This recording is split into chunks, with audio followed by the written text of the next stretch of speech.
দর্শক বন্ধুরা, আজকে আমি বলতে বাধ্য হচ্ছি বাংলাদেশের ক্যাপ্টেন নাজমুল হোসেন শান্তর ক্যাপ্টেন হওয়ার কোনো যোগ্যতাই নেই। এটা আমি বলতে আজকে বাধ্য হলাম, কারণ ইন্ডিয়ার এগেনস্টে প্রথম টি-20 ম্যাচে হারার পর সাংবাদিক সম্মেলনে গিয়ে লর্ড শান্ত বলেছেন যে আমাদের দেশে যে সমস্ত পিচে খেলা হয়, মেনলি তিনি মিরপুরকেই বলেছেন, সেখানে আমরা 140 থেকে 150 রান তুলতে জানি, কিন্তু 180 রান তুলতে আমরা জানি না। এমন একটা দায়িত্বজ্ঞানহীন মন্তব্য কোনো দেশের ক্যাপ্টেন করতে পারে কি না আমার সত্যি জানা নেই।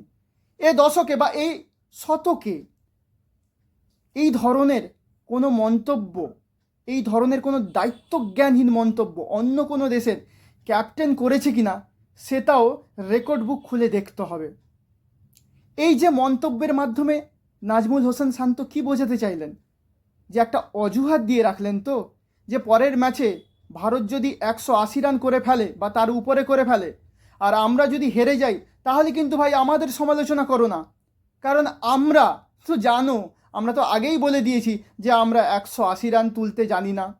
আমাদের দেশে যে পিচে খেলা হয় সেখানে তো 180 রান আমরা তুলতেই পারি না, সেখানে তো আমরা হাইয়েস্ট টেনে টুনে 140 থেকে 150 রান তুলতে পারি। তো তুমি আগে থেকে অজুহাত দিয়ে রাখলে, তাই তো, যে যদি আমরা ইন্ডিয়ার এগেনস্টে হেরে যাই তাহলে আমাদের সমালোচনা করা যাবে না। এরকম একটা দায়িত্বজ্ঞানহীন মন্তব্য কোনো দেশের, কোনো ইন্টারন্যাশনাল ক্রিকেট যারা খেলে সেই দেশের ক্যাপ্টেন করতে পারে বলে মনে হয়? তাই আমার মতে ক্যাপ্টেন নাজমুল হোসেন শান্তের একজন ভালো প্লেয়ার হতে পারে, কিন্তু তার ক্যাপ্টেন্সি করার যোগ্যতা নেই। ক্যাপ্টেনের কাজ কি? ক্যাপ্টেন তাকেই বলা হয় যে ফ্রন্ট থেকে লিড করে।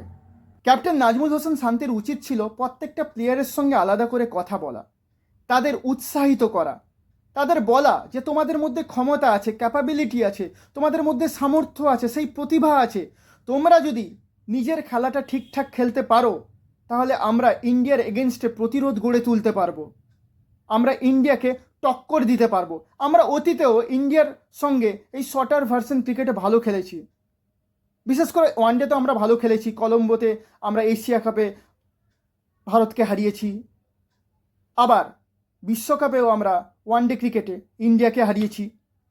তো আমরা অনেক খেলাতেই ইন্ডিয়ার সঙ্গে ক্লোজ কন্টেস্ট করেছি, ওয়ানডে কিংবা টি-20তে। তাই আমরা যদি আমাদের প্রতিভা অনুযায়ী খেলতে পারি তাহলে আর আমরা কিন্তু ভারতের সঙ্গে লড়তে পারবো, খেলতে পারবো। সেটা না করে তুমি কি করলে? সেটা না করে তুমি বললে যে আমাদের ক্ষমতাই নেই, 180 রান আমরা তুলতে পারি, আমরা আমাদের দেশে যে পিচে খেলি সেখানে আমাদের সামর্থ্য আছে 140 থেকে 150 রান তোলার, তো আমাদের সেই সামর্থ্যই নেই যে আমরা 180 রান তুলতে পারি। এর মাধ্যমে তুমি কি করলে? প্লেয়ারদের একটা কমফোর্ট জোনে পাঠিয়ে দিলে, যে আমাদের ক্যাপ্টেন তো বলেই দিয়েছে আমাদের এটাই সামর্থ্য, সুতরাং আমরা যদি নাও করতে পারি তাহলে আমাদের কেউ বলার নেই। তাই তারা তাদের ব্যক্তিগত সামর্থ্যের ঊর্ধ্বে গিয়ে ইন্ডিয়ার এগেনস্টে কিন্তু খেলবে না, তারা কিন্তু কমফোর্ট জোনে চলে গেল। তারা এটা চেষ্টা করবে না যে আমাদের সর্বস্ব দিয়ে আমরা এমন একটা খেলা খেলবো যেখানে আমরা ইন্ডিয়ার এগেনস্টে ফাইট করতে পারি। বাংলাদেশ গত 2 বছরে মোট 16টা ম্যাচ নিজের দেশের মাটিতে খেলেছে, তার মধ্যে মাত্র 4টা ম্যাচ মিরপুরের গ্রাউন্ডে খেলেছে। মিরপুরের গ্রাউন্ডে আমরা সকলেই জানি ধানক্ষেতের মতো মাঠ, ওইখানে বড় স্কোর করা যায় না। কিন্তু সিলেট বা চট্টগ্রামের যে বাকি দুটো মাঠে খেলা হয়েছে 12টা ম্যাচ, সেখানে তো 180-র উপর স্কোর এমনিতেই করা যায়, বাংলাদেশও করেছে 180-র উপর স্কোর। তবে কেন বাংলাদেশ আজকে এই যুক্তিটা দিচ্ছে যে আমরা তো 180 রান করতে জানি না? তাহলে এখান থেকে পরিষ্কার বোঝা যাচ্ছে এরা বুঝে গেছে যে পরের ম্যাচে ভারত হয়তো 180-র অনেক উপরে করবে বা 180 করবে, আমরা লড়তে তো পারবো না, তাই আগে থেকে এক্সকিউজ দিয়ে রাখি, আমাদের আর সমালোচনা হবে না। আবার দেখুন, বাংলাদেশ গত 2 বছরে প্রায় 26টা ম্যাচ বিদেশের মাটিতে খেলেছে, সেখানে বিশ্বকাপের খেলাও ছিল, বিশ্বকাপ টি-20-র খেলাও ছিল এবং অন্যান্য সিরিজও ছিল। তাহলে বাংলাদেশ বিদেশের মাটিতে বেশ ভালোই সংখ্যক ম্যাচ খেলেছে। তো আজকে বাংলাদেশ এটা বলতে পারে না যে আমরা শুধু দেশের মাটিতেই খেলি, এবং দেশের মাটিতে আমরা 140 রান 50 রান তুলতেই সক্ষম, তার বেশি আমরা রান তুলতে জানি না। তাহলে বিদেশের মাটিতে তোমরা কি করতে গেছিলে ভাই? দেশের অর্থ খরচা করে, ক্রিকেট বোর্ডের অর্থ খরচা করে কেন তোমরা যাও? তোমাদের তো বিদেশে যাওয়াই উচিত নয় রে ভাই। তোমরা এতগুলো ম্যাচ খেলছো, তোমাদের প্রায় 70% প্লেয়ার আজকে 2-3 বছর ধরে একই দলে খেলছে, তারা দেশের সঙ্গে সঙ্গে দেশের বাইরে গিয়েও খেলছে, তারা এখনো পর্যন্ত এই স্কিল ডেভেলপ করতে পারলো না যে তারা 180 রান তুলতে সক্ষম হয়। একমাত্র রিশাত, পারভেজ ইমন, এদের কথা যদি আমরা ধরি যে এরা না হলে নতুন উঠে এসছে, এদের সমস্যা হতে পারে, কিন্তু বাকিরা তো বিদেশে চুটিয়ে খেলেছে, তাহলে তারা কেন পারছে না? তোমাদের স্কিলকে ডেভেলপ করতে হবে। এই ছেদযুক্তি দিও না। এই ছেদযুক্তি দিয়ে অ্যাকচুয়ালি তুমি তোমার দেশের ক্রিকেটের ক্ষতি করছো। প্লেয়ারদের উদ্বুদ্ধ করার জায়গায় প্লেয়ারদের মানসিকতাকে আরও নিচে নামিয়ে দিচ্ছ। তারা ভুলেই যাচ্ছে যে তাদের মধ্যে ক্ষমতা আছে। তারা যদি তাদের স্কিলকে, তাদের দক্ষতাকে ঠিকঠাক লেভেলে নিয়ে যেতে পারে, তারাও একদিন নিজের দেশের ক্রিকেটকে উন্নত জায়গায় নিয়ে যেতে পারে। সেটা ভুলে যাবে তোমার এই কথাগুলো শুনে। যদি নিজেদের দেশের ক্রিকেটকে আরও উন্নত পর্যায়ে নিয়ে যেতে হয়, যদি নিজেদের খেলাকে আরও উন্নত লেভেলে নিয়ে যেতে হয়, তাহলে স্কিলের ডেভেলপমেন্টের প্রয়োজন আছে। যখন বিদেশে কোনো দেশ যায় তখন 100% তাদের মতো করে কেউ পিচ সাজিয়ে দেবে না। তাদের এগেনস্টে যে পিচ যাবে তেমন পিচই বিদেশে গেলে তোমরা পাবে। যেমন ভারত যদি অস্ট্রেলিয়ায় যায়, তাহলে ভারতকে কি অস্ট্রেলিয়া ভারতের পিচ দেবে? তেমনভাবে বাংলাদেশ যদি ভারতে আসে, তাহলে ভারত কি বাংলাদেশকে বাংলাদেশের মতো করে পিচ দেবে? নাকি ভারত বাংলাদেশে গেলে বাংলাদেশ ভারতের মতন করে পিচ ভারতকে দেবে? তাই না? তো যদি আমাদের কোনো বড় টুর্নামেন্টে সফল হতে হয়, তাহলে আমাদের যে কোনো পিচে অ্যাডাপ্ট করার এবিলিটি বা ক্ষমতা থাকতে হবে। এই দেখুন না, যে টি-20 বিশ্বকাপটা হয়ে গেল, সেখানে যে ইউএসের মাটিতে খেলা হয়েছে কিংবা ওয়েস্ট ইন্ডিজের মাটিতে খেলা হয়েছে, তা কি ভারতের মতন পিচ ছিল যেখানে 200-র উপরে রান হয়? নাকি দক্ষিণ আফ্রিকার মতন পিচ ছিল যেখানে সহজেই রান হয়, এরকম ফার্স্ট পিচ? তাও তো দক্ষিণ আফ্রিকা ভারত ফাইনালে গেল, তাও তো ভারত ট্রফিটা জিতে নিল। তাহলে ভারতকে কি করতে হয়েছে? ভারতকে স্কিলের ডেভেলপমেন্ট করতে হয়েছে। দক্ষিণ আফ্রিকাকে তাদের স্কিলের ডেভেলপমেন্ট করতে হয়েছে। তেমনভাবে বাংলাদেশকেও তাদের স্কিলের ডেভেলপমেন্ট করতে হবে, তবেই সফলতা সম্ভব।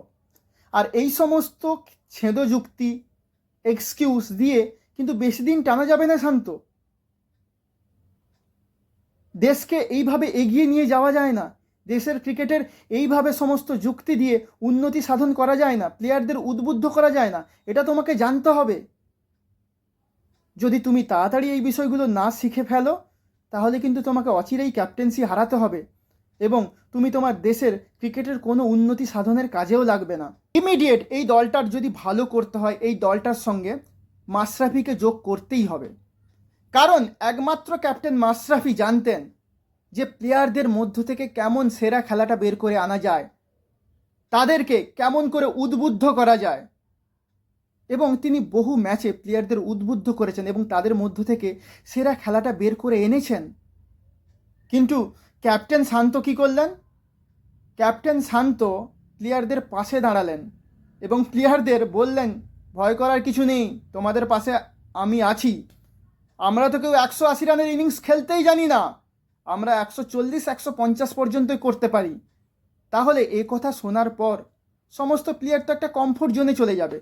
তারা কি চাইবে, তারা কি এটা চেষ্টা করবে যে তাদের ক্ষমতার অনুযায়ী খেলে বা তাদের ক্ষমতার ঊর্ধ্বে গিয়ে আরও ভালো খেলে ভারতের এগেনস্টে একটা ভালো কোনো ইনিংস খেলুক বা ভালো বল করুক বা ভারতের এগেনস্টে প্রতিরোধ গড়ে তুলুক? তারা তো ভাববে যে ক্যাপ্টেন তো বলেই দিয়েছে আমরা কেউ পারি না, সুতরাং এটাই আমরা পারি যতটা আমরা পেরেছি। তাহলে এক প্রকার ক্যাপ্টেন প্লেয়ারদের কিন্তু মোটিভেট করলেন না, প্লেয়ারদের মানসিকতাকে আরও নিচে নামিয়ে দিলেন, প্লেয়ারদের বুঝিয়ে দিলেন যে তোমরা কেউ 180 রান করার যোগ্য নয়। এবার একটা কথা ভাবুন,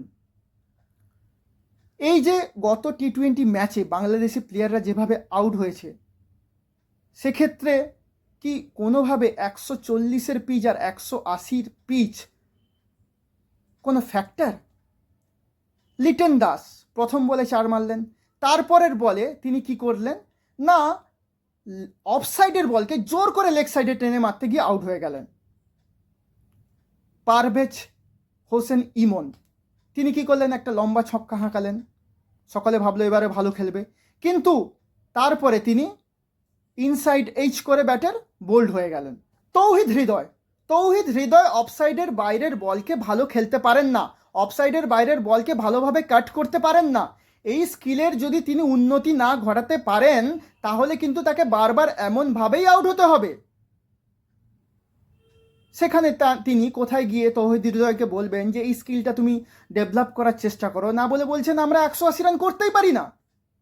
জাকির আলী তিনি যখন ব্যাট করছিলেন তখন দেখুন তার ব্যাট এবং প্যাটের মধ্যে যে ফাঁক রয়েছে তাতে একটা লরি ঢুকে যাবে, সেখানে বরুণ চক্রবর্তীর বল ঢুকবে না, ঢুকে গেছে, বোল্ড হয়ে গেছে। এটাই তো স্বাভাবিক কথা, তাই না? আর তুমি কি এক্সকিউজ দিচ্ছ যে না ভাই আমরা তো পারি না? তো এই সমস্ত আউটের ক্ষেত্রে কোনোভাবেই কি 180 পিচ আর 140 পিচ ডিপেন্ড করে?